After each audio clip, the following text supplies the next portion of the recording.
Et salut à toutes, salut à tous. Salut les geeks, salut les geekettes. Je suis super content de vous retrouver dans ce deuxième épisode de Supplément Geek. Je m'étais pas présenté dans le premier épisode, je vais le faire maintenant. Donc moi c'est Guillaume, je suis un passionné de comics, de manga et de ciné. Du coup j'en parle dans ce podcast avec vous. J'espère que vous allez apprécier ça autant que vous avez apprécié le premier épisode. Merci énormément pour vos retours. J'ai été tellement touché par tout ce que vous m'avez dit. Votre soutien, ça m'a fait très plaisir. Et j'espère que ce numéro 2 va vous plaire autant que le premier. Je voulais aussi revenir sur une petite chose. Dans le premier épisode, je parlais des films d'ici et je disais qu'il n'y en avait aucun qui m'avait vraiment plu et que j'attendais toujours une petite perle. J'attendais toujours un film de chez DC qui me donnait quelque chose plus profond que ce que faisait DCU d'habitude. Et j'avais oublié Joker évidemment. Alors que Joker, je l'ai aimé ce film, il était vraiment bien, sachant qu'en plus Joaquin Phoenix, c'est vraiment un acteur que j'aime. Au-delà de Joker, avant Joker, j'avais déjà un gros coup de cœur pour cet acteur, donc très content qu'il ait réussi sa performance et que ce film soit top. Il ressemble tellement pas à ce que fait DC d'habitude, le DCU classique, que je l'avais oublié. Et voilà, je voulais en reparler parce que ça me paraissait quand même important. Et si vous n'avez pas vu Joker, regardez-le. Il est déjà sorti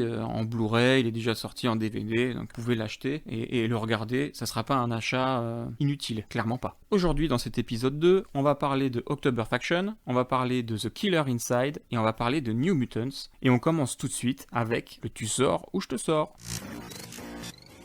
Tu sors ou je te sors, mais faut prendre une décision.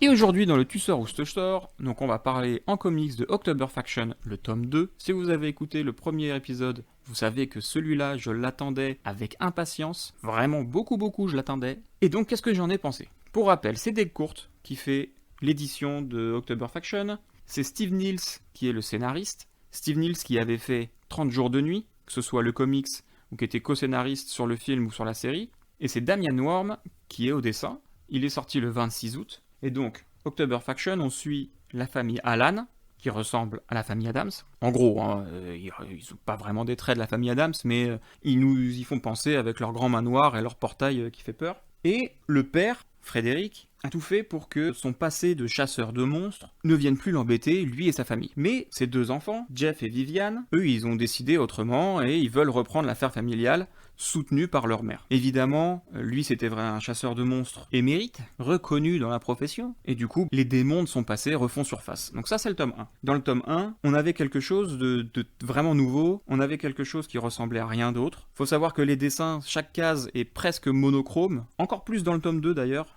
Dans le tome 1, il y avait vraiment des tons sépia, des tons rouges.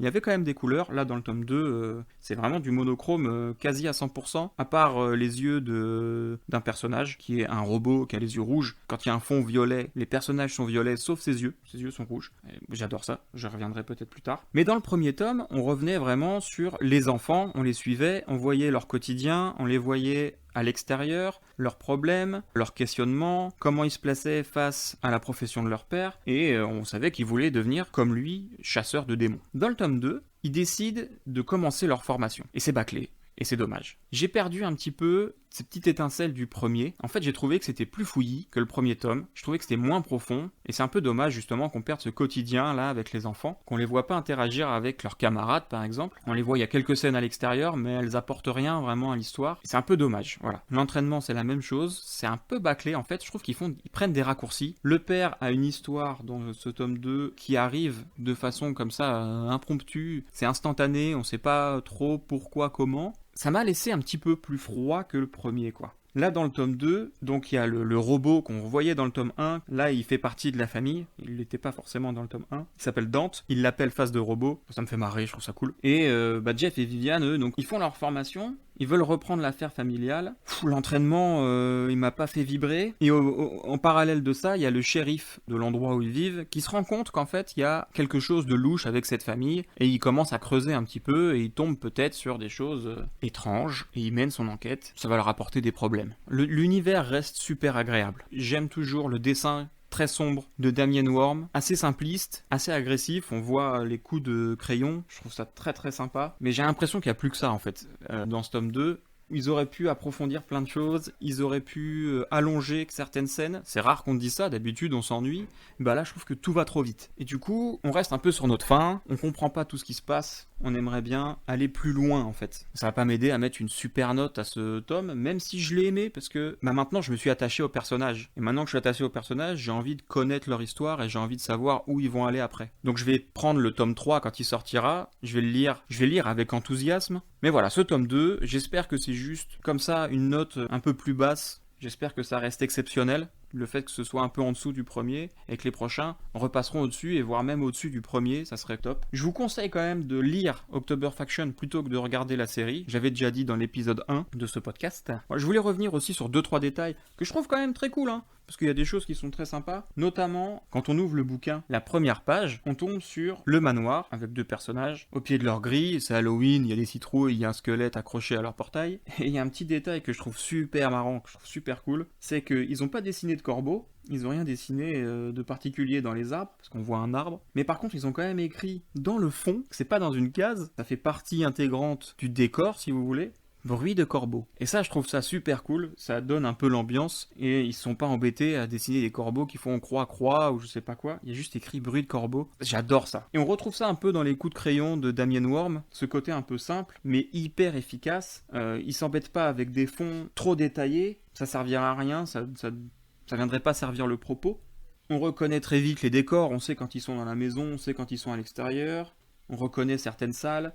Le côté un peu plus monochrome que dans le premier tome m'a un petit peu pas choqué, parce que j'aimais bien ça dans le premier tome, mais c'est vrai qu'il y avait des couleurs qui popaient plus, là ça pop un peu moins, c'est toujours très cool. Le seul problème c'est vraiment la formation, finalement c'est plus scénaristiquement que je trouve ça moyen. L'aventure d'Egritte dans ce tome 2 va trop vite, et j'espère que ça va rester un élément isolé dans cette histoire, parce que j'aimerais vraiment continuer à les lire, à suivre cette famille, et à m'y attacher. Peut-être que si ça continue comme ça, ça va faire l'effet inverse, et je vais plus avoir envie de m'attacher à cette famille, et je vais m'en isoler. J'arrêterai pas de le lire parce que je sais pas m'arrêter. Et donc du coup, en ce qui concerne la note, je vais lui mettre un 3 sur 5, parce que j'aime quand même l'univers, comme je l'ai dit, j'aime quand même vraiment le parti pris du dessin. Bon, le scénario est pas non plus pourri, j'ai toujours envie de savoir ce qui se passe. Donc voilà, c'est un 3 sur 5 pour October Faction, tome 2. En manga, aujourd'hui, on va parler de The Killer Inside, tome 2, qui est sorti chez Kiyun. Il est sorti le 18 juin 2020. C'est un manga de Hajime Inoryu et c'est dessiné par Shota Ito. J'ai jamais rien lu d'autre de Hajime Inoryu. Je sais pas du tout ce qu'il a fait comme autre manga, comme autre œuvre. Maintenant, voilà, celui-ci, je vais parler du tome 1 avant de parler du tome 2. Je vais rentrer très très vite dans l'histoire, parce que le héros, il est très sympathique. C'est un anti-héros, c'est pas un héros, c'est un anti-héros clairement. C'est un étudiant qui s'appelle Eiji. Il est pas très populaire, un peu maladroit. Un matin, il se lève à côté de Kyoka, qui est une bombasse. C'est une bombasse, Kyoka. C'est une très jolie jeune fille. En fait, il a aucun souvenir de l'avoir côtoyée avant de s'être levé à côté d'elle, avant de se réveiller à côté d'elle. Et il a oublié les 3 jours qui se sont écoulés avant ce matin à côté de cette sublime demoiselle. En parallèle de ça, il y a un cadavre d'une jeune fille qui est découvert, qui aborde les mêmes mutilations que les victimes d'un tueur qui s'appelle LL. Et LL, c'est le père d'Eiji. Accessoirement, c'était sa petite amie, le cadavre qu'on retrouve. Sauf que ça, en fait, il en a pas de souvenir non plus. C'est la police qui lui montre des photos de lui avec elle, par exemple. Lui, il voit bien qu'il l'a connue et que ces 3 jours-là, il en a plus de souvenir, mais peut-être qu'en fait, il s'est passé quelque chose. Il y a un troisième personnage important dans ce tome 1 qui s'appelle Rei. Rei, c'est une fille de sa classe qui, elle, s'est un peu rendu compte que il avait un problème, Eiji, qu'il n'avait pas le même comportement tout le temps. Il y a des moments où il est différent. Et donc là, dans ce tome 2, je vais éviter de spoiler, il va se retrouver mêlé à un gang à cause de ses pertes de mémoire, et quand il côtoie le gang, on le voit quand il est lui-même. En fait, on le voit jamais quand il est une autre personne. Parce que Rei lui dit, dans ce tome 2, clairement que, il est pas lui-même de temps en temps. Et donc, ce qui est assez cool, c'est que quand il les côtoie, on stresse à fond pour lui, parce qu'il est quand même au milieu d'un gang, alors que lui, c'est un étudiant lambda, et il a pas grand-chose pour lui, pépère. On stresse à fond, et en plus, c'est cocasse. C'est assez cocasse parce qu'il lui arrive quand même des choses où, notamment une scène avec un chien, on voit bien qu'il flippe, c'est vraiment assez drôle et c'est bien fait en fait, c'est vraiment très bien fait. Ce côté voyou où lui il est obligé de se retrouver là-dedans alors que il l'est pas du tout, ça passe trop bien. Alors que eux ils pensent vraiment que c'en est un de voyou. Et sa relation avec cette fameuse Rei, qui est ultra cliché, Rei elle est ultra cliché, c'est une gothique. Mais comme c'est dans un manga, je trouve que ça a bien sa place, surtout un manga comme celui-ci. Ils vont enquêter, sa relation avec elle évolue, ils enquêtent sur le meurtre de Yoko, donc c'était sa petite amie, et ça donc il en a aucun souvenir non plus. Si on le voit avec quelqu'un d'autre, c'est qu'il n'est pas forcément lui-même. Donc moi j'ai trouvé ça marrant et touchant en fait. C'est ce qui me plaît dans ce manga, c'est cette dualité qu'il a entre la personne qui finalement est lui-même mais qu'il ne connaît pas, et ce que lui vit au quotidien. Ray, donc... Comme je disais, Ray, c'est un cliché de gothique. Ils ont fait des choses un peu pratiques au niveau du scénario, donc ils ont pris quelques raccourcis. Mais on est vite attaché à ces deux personnages. C'est juste un peu dommage que Kyoka, qui est donc la jolie jeune fille, elle ait un peu moins de place dans ce tome 2. Je vais pas vous dire pourquoi, à vous de le lire si ça vous intéresse. Mais voilà, c'était peut-être nécessaire pour pouvoir avancer sur le côté enquête. On a moins dans le tome 1, là le côté enquête finalement est plutôt bien amené. Moi j'ai vraiment apprécié. Il sort le 1er octobre, le tome 3. Je vais le lire, je vais être content de le lire. Voilà, le seul truc qui me gêne un petit peu, c'est juste les raccourcis qu'ils ont pris. Bon, ça passe parce que c'est un manga, mais c'est vrai que scénaristiquement parlant, ils auraient pu faire un effort et trouver d'autres choses, quoi. Voilà, c'est-à-dire que Ray, elle a quand même pas mal de... C'est un couteau suisse, elle a pas mal de choses qui font que l'histoire va avancer beaucoup plus vite que si elle avait eu une vie classique et que c'était une fille normale, sachant que lui, il est déjà pas normal. Mais c'est les mangas, c'est comme ça, bon. En tout cas, voilà, j'ai bien aimé. J'ai pas passé un mauvais moment du tout, au contraire. Et du coup, ce tome 2 de The Killer Inside, je vais lui mettre ma petite note. Et je vais lui mettre un 3,5 sur 5. Aujourd'hui en ciné, on va parler de New Mutants, de Josh Boone, qui avait déjà fait Nos Étoiles Contraires. Le film est sorti le 26 août. Là, on est le 2 septembre quand j'enregistre. Donc vous voyez, je l'ai vu récemment, je l'ai vu le lendemain de sa sortie. C'est un film avec Maisie Williams, Arya Stark si vous préférez, Anya Taylor-Joy, qui avait joué dans Split et dans Glass, c'est la petite fille, et avec Charlie Eaton, qui joue dans Stranger Things, c'est le frère de Will. Bon là, le film il est classé comme épouvante horreur, ce que je trouve vraiment pas justifié, ça en a que quelques codes finalement. Mais ça reste un film de super-héros en apprentissage, rien de plus. J'ai jamais eu peur, il n'y a pas de jumpscare, il n'y a pas de tension. Le film commence avec Dani Moonstar, qui voit sa réserve, parce qu'elle est indienne, disparaître suite à une catastrophe. Elle se réveille dans un hôpital, où elle est prise en charge par le docteur Reyes, qui s'occupe de 4 autres ados également, qui ont des pouvoirs. Alors on sait que Dani Moonstar, elle a des pouvoirs, mais en fait on sait pas encore lesquels. Dans ces ados, si vous avez déjà lu les comics, vous retrouvez... Là en fait dans le film, ils donnent jamais les noms de super-héros. Moi je vais vous les donner parce que c'est les super-héros, si vous lisez les comics, vous allez les reconnaître. Donc il y a Felina, c'est Arya qui fait une ado qui se cherche, hein. Il y a Solar, il y a Rocket, donc c'est le frère de Will, et il y a Magic. Donc ça, Magic, c'est Split et Glass. Je reviens pas trop sur Solar parce que le mec, je le connais pas plus que ça. Il a des pouvoirs plutôt cool, mais le personnage est pas naze dans le film. Il apporte rien de particulier, à part une scène un peu sympa. On va pas s'en souvenir de ce Solar-là. Magic, d'ailleurs, pour revenir sur elle, normalement, c'est la sœur de Colossus. Colossus, on le voit dans Deadpool 2, par exemple. Si vous lisez pas les comics, peut-être que la référence cinématographique vous parlera plus. C'est l'espèce de grosse montagne de muscles tout en ferraille. Je sais pas si vous voyez, avec un accent russe normalement. Et Magic, dans ce film, ils l'ont un peu mixé avec Kitty Pryde. Si vous lisez le comics, elle est toujours accompagnée de son petit dragon qui s'appelle Lockheed. Et là, finalement, c'est Magic qui a son dragon. Et au lieu que ce soit un dragon, c'est une peluche de dragon. Bon, ça, j'ai pas aimé du tout. Ils doivent faire face, ces 4 ados là, enfin ces 5 ados maintenant, ils doivent faire face à des apparitions qui sont assez violentes, qui se veulent angoissantes, et ils doivent comprendre ce qui se passe. Alors donc c'est plein de faux raccords, c'est un scénario qui tient en 30 minutes, ils auraient pu faire un court-métrage finalement, et du coup, pour que le film dure 1h30, 1h40, les dialogues, ils les ont rallongés, il y a des scènes qui sont inutiles tout au long, ils auraient pu approfondir en fait et développer le côté angoissant des apparitions qui reste vraiment anecdotique. Excusez-moi, je vais le refaire, anecdotique. Je prends des cours pour parler un petit peu mieux et des cours de diction. Voilà, c'est-à-dire que là, on voit des personnages qui ressemblent finalement au labyrinthe de Pan, mais ils font pas peur, quoi. C'est-à-dire qu'ils jouent pas du tout sur l'angoisse. En fait, c'est un film de super-héros qui se veut un film d'horreur. C'est pas un film d'horreur avec des super-héros. Et c'est vraiment dommage, parce que moi, j'allais le voir exprès pour ça. Je suis déçu parce que j'aurais aimé sursauter, j'aurais aimé avoir une petite boule au ventre, parce que j'aime bien les films d'horreur en plus. Donc là, un film d'horreur avec des super-héros, ça aurait été génial. Et puis non.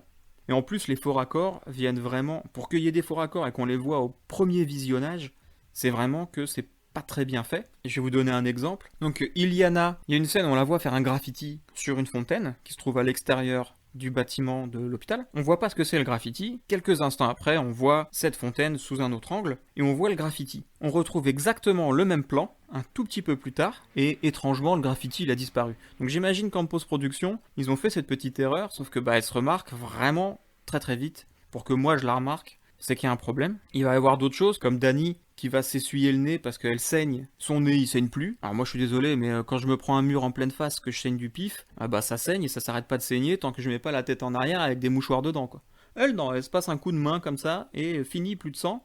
Il y a vite fait une trace sur sa joue, mais le sang il a disparu, quoi. Ça par exemple, c'est des choses que moi je repère, ça me dérange, ça vient pas servir le film, au contraire. C'est un peu tristoun. Il y avait vraiment quelque chose, il y avait une très bonne idée, je trouvais ça hyper original. Et non, ça marche pas, c'est pas original, c'est un film de super-héros, de Marvel, trop lisse, avec des gamins qui ont fait des séries ou des films qui sont très cool, mais là on les a juste utilisés pour leur gueule, parce qu'on les reconnaît. Et non, je suis désolé, ça marche pas du tout.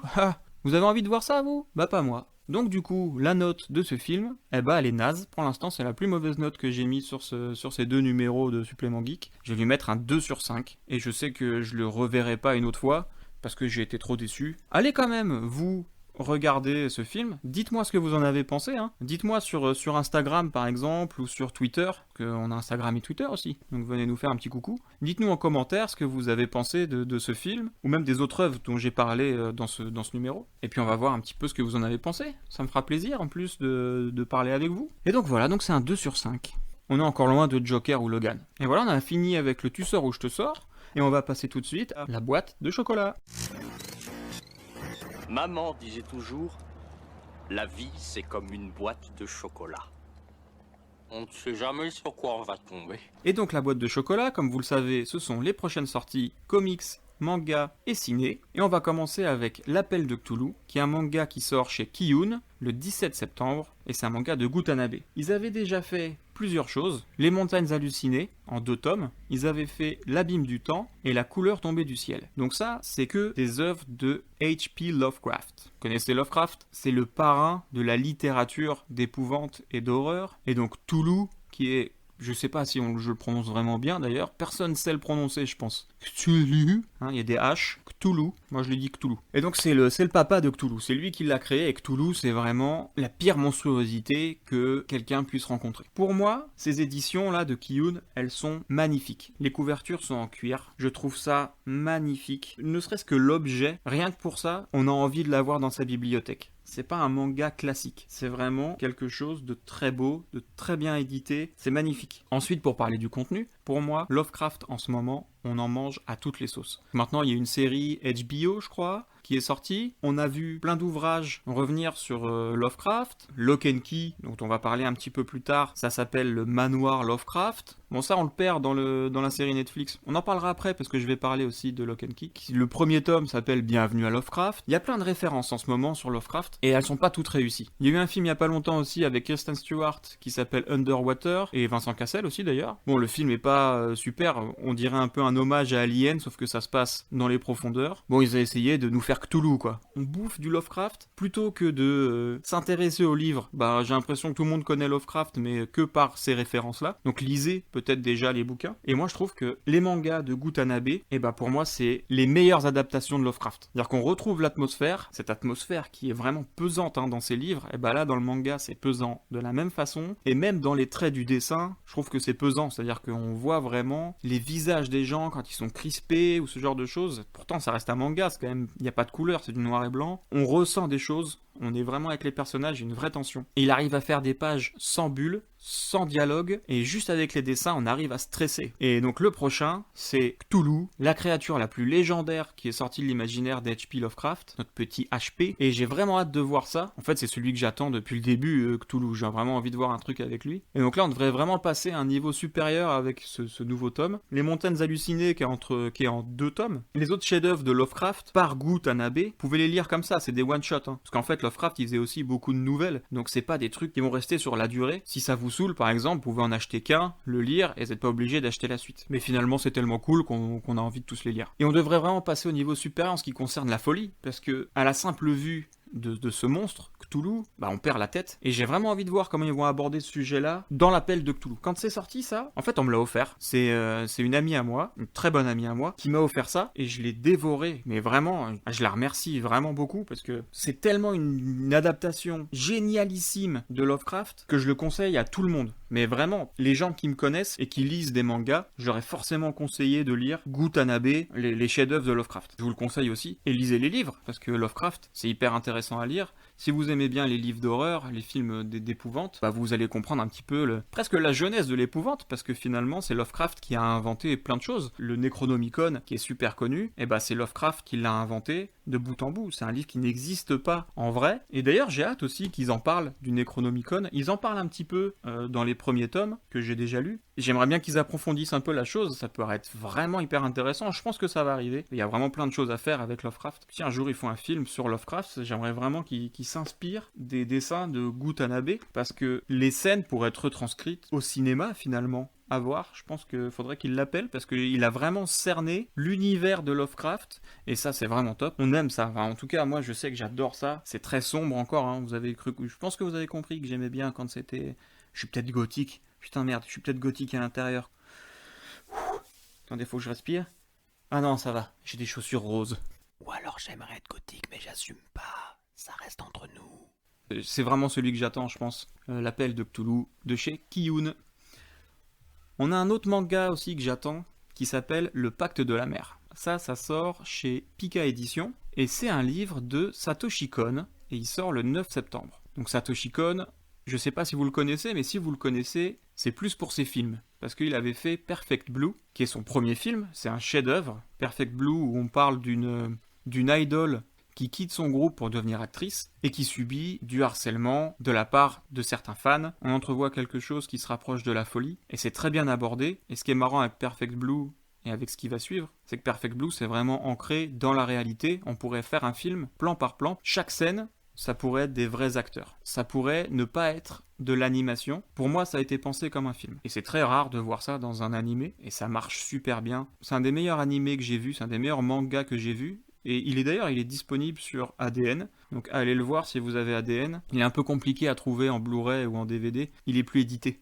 Donc regardez-le sur ADN. Et il a fait un autre chef-d'œuvre qui est Paprika, et qui pour le coup est son dernier film, puisque Satoshi Kon est mort. Et il est mort juste après Paprika. Paprika qui est l'opposé de Perfect Blue, on n'est plus du tout ancré dans le réel. Si vous avez vu Inception, Paprika, je pense que c'est leur principale inspiration. Je suis persuadé que quand ils ont fait Inception, ils ont vu Paprika avant. C'est pas possible autrement. Et donc là, on va suivre dans le Pacte de la Mer Yosuke, qui est un jeune prêtre shinto. Ce jeune homme doute de la véracité d'une légende liée à son village, qui consiste, suite à un pacte avec l'ancien prêtre et une sirène, à protéger un œuf pour que la pêche soit fructueuse et que la mer soit clémente et calme. Le père de Yosuke, lui, il autorise un magnat de l'immobilier à bétonner le rivage et il prend possession de l'œuf.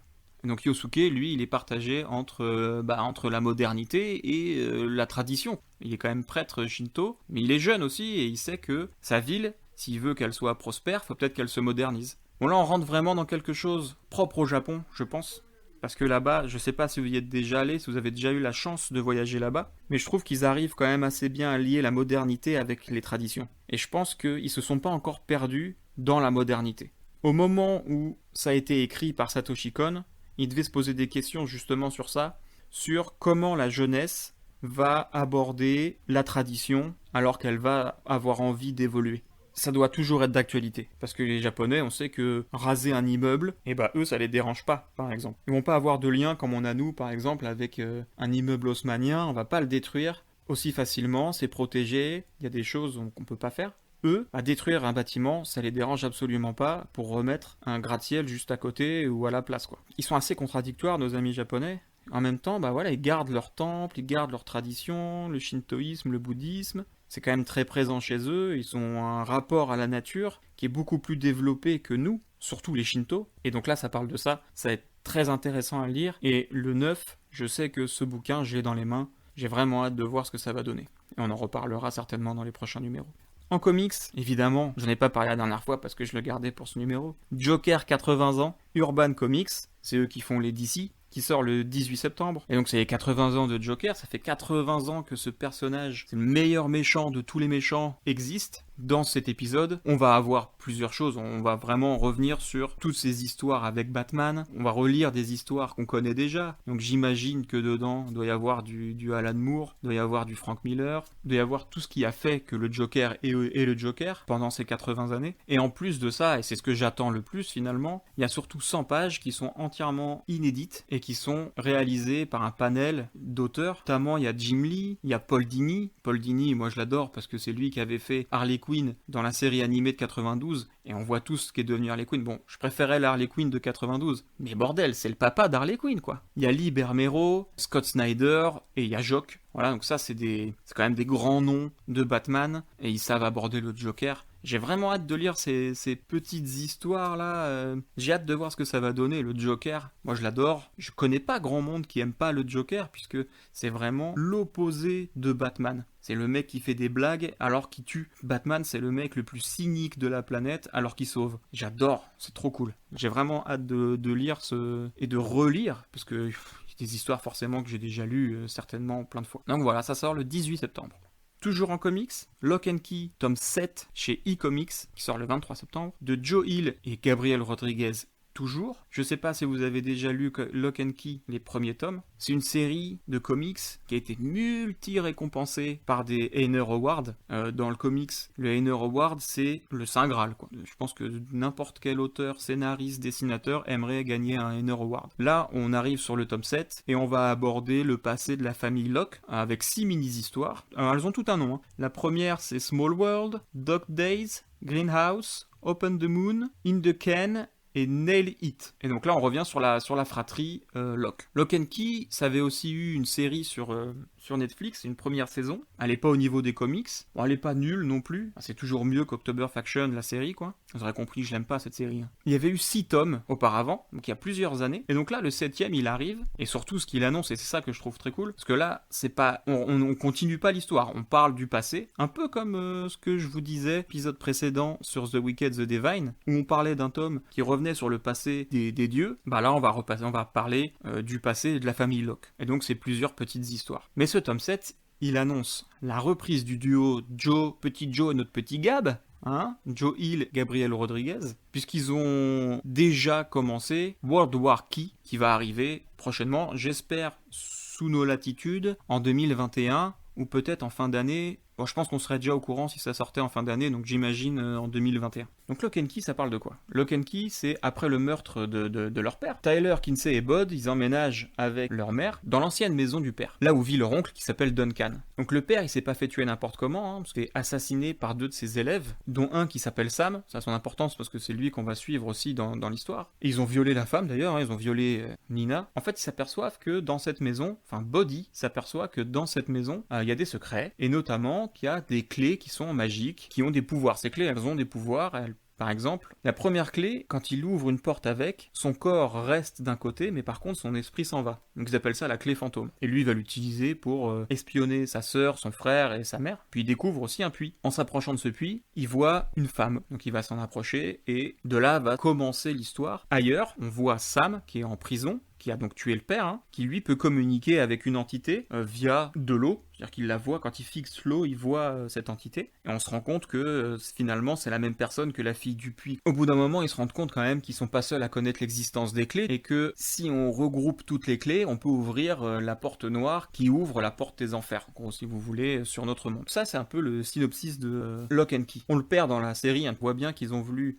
Ils ont suivi, dans les premiers épisodes, on suit vraiment le comics. Le comics, il s'arrête en 6 tomes, je vous l'ai dit. Bah la série, en fait, la fin de la série, c'est pas la fin du comics, puisqu'on voit qu'ils ont fait le scénario pour que ça puisse durer sur une 2e saison. Je sais pas ce qu'ils vont mettre dedans, on suit plus le comics. Donc est-ce que la suite de Lock and Key, ça va être World War Key, qui me fait penser à World War Hulk? Je pense que c'est un clin d'œil, je sais pas. J'espère, ça serait cool, ce serait drôle. Qui va s'adapter à quoi? C'est-à-dire, est-ce que c'est le comics qui va s'adapter du coup à la série, ou est-ce que la série va essayer de s'adapter aux prochaines sorties du comics? Ce qui me paraîtrait étrange, puisque ça va sortir certainement avant que ça sorte, avant que les comics soient parus. Bon, bref, moi je vais continuer de parler du comics, parce que la série, elle vaut pas spécialement le coup, et moi j'attends vraiment World War Key, quoi. Vraiment, je suis à fond. Là, le 7e tome, déjà, s'il est bien fait, ça va me faire vraiment plaisir, parce que ça fait des années, hein, moi, que j'ai lu ça. Ça fait peut-être bien 6 ans 7 ans que j'ai lu Lock and Key. Donc vous voyez, c'est pas hyper récent. Pas très vieux, mais c'est pas hyper récent. 7 ans après, il y a un nouveau tome qui sort. Ah, ça me fait très très plaisir, j'ai vraiment hâte de le lire. Je pense qu'il va falloir que je relise les 6 premiers tomes pour pouvoir me remettre dans le bain et me rappeler vraiment tout ce qui s'est passé, pour pouvoir rentrer au mieux dans l'histoire de ce 7e tome, pas être perdu. Et maintenant on va passer à la sortie ciné. En ce moment, je trouve qu'il n'y a pas grand chose d'intéressant. On a vu New Mutants, Wonder Woman qui va sortir. Quand je parle de ciné, je regarde pas forcément que des films de super-héros. Vous avez bien vu dans le premier épisode, Proxima, ça n'a rien à voir. Et ben là, le seul film que j'attends en septembre, à part Wonder Woman, ça va être Antebellum, qui sort le 9 septembre. C'est un film de Gérard Bush et de Christopher Renz. C'est leur premier film. Ils sont scénaristes et réals, et c'est produit par Sean McKittrick. Et lui, par contre, il a déjà produit d'autres choses, puisqu'il a produit Us et Get Out, notamment. Get Out, qui est un excellent film. Et ce film, il est avec Janelle Monáe, que je connais pas. Elle a l'air d'avoir une certaine notoriété. Son visage m'est pas inconnu. Mais en vrai, je l'ai jamais vu dans un film. Donc, on va voir ce que ça va donner. En tout cas, dans la bande-annonce, elle est plutôt bien. Et il y a aussi Jean Malone, qui est peut-être un petit peu plus connue, parce qu'elle a joué dans Neon Demon. Elle a un vrai rôle que je trouve hyper intéressant dedans. Elle a joué dans Nocturnal Animals. Elle a joué aussi dans Hunger Games. Donc voilà, elle est déjà plus connue, elle. Et donc j'ai vu la bande-annonce, ça m'a vraiment donné envie. On y voit une jeune écrivaine, et elle est maman, elle est noire, ça se passe à notre époque, et elle se retrouve piégée dans un monde qui semble être finalement le passé avant la guerre de sécession, quoi. Et il y a des plans, par exemple, avec des esclaves dans les champs. D'ailleurs, je sais que ça a été tourné dans des décors réels. Moi, j'aime bien ça, je trouve ça toujours intéressant. Ça a été tourné à la Nouvelle-Orléans. On voit des plans plus actuels, avec des voitures par exemple, donc on se doute bien que c'est pas la même époque. On la voit par exemple en train d'animer une conférence. Il y a des plans qui peuvent faire un peu référence à Shining, puisque on voit une enfant par exemple dans un couloir. Moi j'imagine Shining tout de suite, je pense que c'était voulu.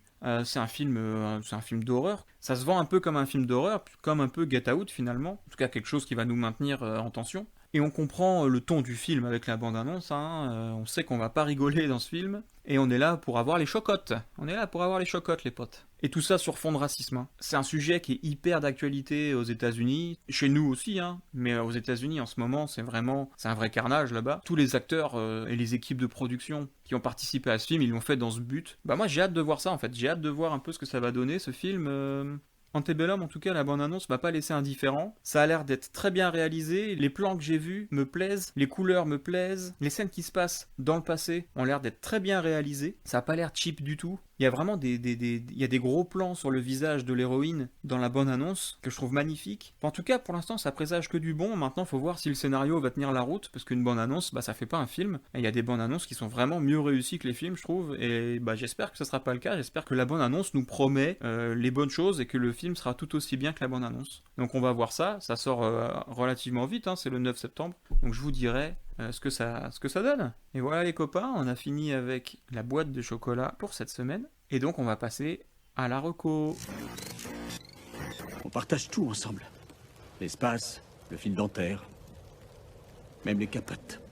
Et aujourd'hui, qu'est-ce que je vais partager avec vous ? Je vais vous parler d'un mec qui fait des vidéos sur YouTube.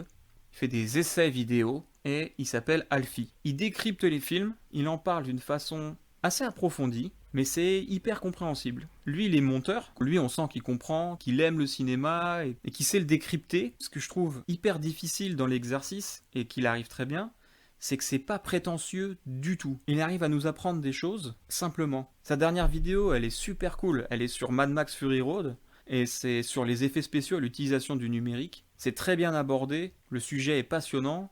Il avait fait une autre vidéo que moi j'avais adorée sur Spider-Man Into the Spider-Verse, et c'est vraiment très sympa aussi, vraiment, on adore. Donc voilà, si vous connaissez pas sur YouTube, Alfie, A-L-P-H-I, allez voir ses vidéos. Il fait aussi des podcasts, j'écoute ses podcasts sur les plateformes, donc allez voir, allez écouter. En tout cas, moi j'apprécie vraiment ce jeune homme, je le connais pas du tout dans la vraie vie. En tout cas, je prends plaisir à l'écouter, à le regarder. J'aime bien son univers et j'aime apprendre des choses, et il le fait très bien, il m'apprend plein de choses, ce jeune homme. Allez voir. Bon les potes, il fallait aussi qu'on parle d'autre chose, parce que ces derniers jours, on a eu la bande-annonce de The Batman, prochain film de Matt Reeves, qui est sorti. Il fallait absolument qu'on fasse quelque chose là-dessus, qu'on fasse un point sur cette bande-annonce. Je vais essayer d'être bref. Déjà, qu'est-ce qu'on voit dans cette bande-annonce ? Ça commence avec le bruit de scotch, hyper intriguant, qui nous met en tension tout de suite. Quand on sait que le film il parle du Riddler, ça colle tout à fait. Pour l'instant, j'adore. Première scène, on voit la personne qui s'amuse avec le scotch, et on voit la tête d'un mec complètement scotché, avec écrit en rouge « No more lies », plus de mensonges. On voit que là, ça va être une atmosphère très lourde. On aperçoit très vite Jim Gordon, qui est interprété par Jeffrey Wright. Alors je sais qu'en ce moment, ça fait un peu jaser parce que Jim Gordon, dans les comics, c'est un blanc. Là, il est interprété par un noir. Moi, j'ai aucun problème avec ça. Au contraire, je trouve que le mec a tout à fait l'attitude et le charisme pour jouer le commissaire Gordon, pour jouer le soutien de Batman.